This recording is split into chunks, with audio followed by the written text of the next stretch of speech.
right. Last but not least, group number 4, right?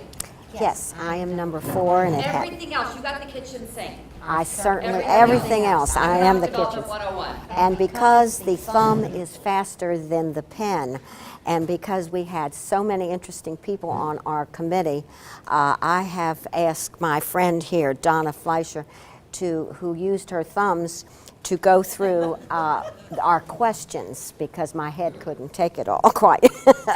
But started off with the town and questioning the mayor extensively, and we talked about marketing, and he assures us that there is to be a new web page, and they have a very nice newsletter and enhancing distribution of, say, flyers and what have you. We also question him, and she's going to read the questions with some brief answers, although there was nothing brief about our answers.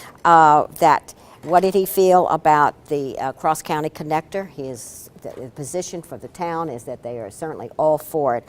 So that's all part of marketing, to be able to say that we have these avenues, and it was brought up, and I don't know if you have that there from one of our committee members, that driving over here at night on some of these roads is a dangerous thing. So I'm going to turn this over to Donna, and she's going to give you what she texted for our...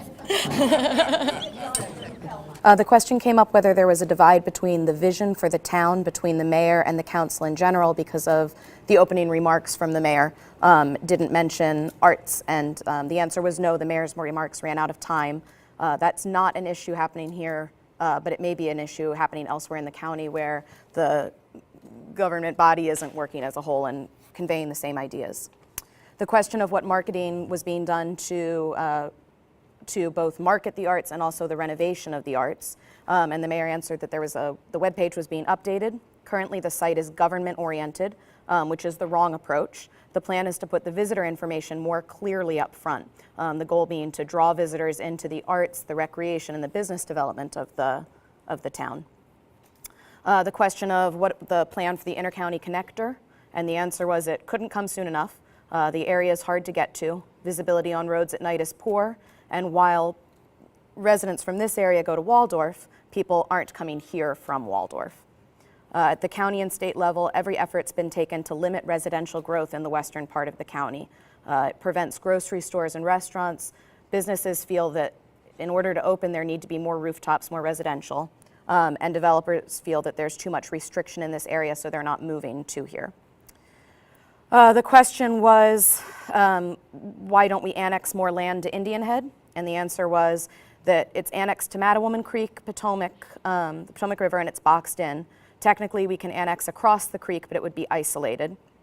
And the question follow-up was, could we put a group together and study a potential growth area? And the answer was we can't, there isn't a link or a connection. The comment was made that there needs to be commitment from the county and state, and it would take more than 10 years, that the 10-year goal is actually limiting.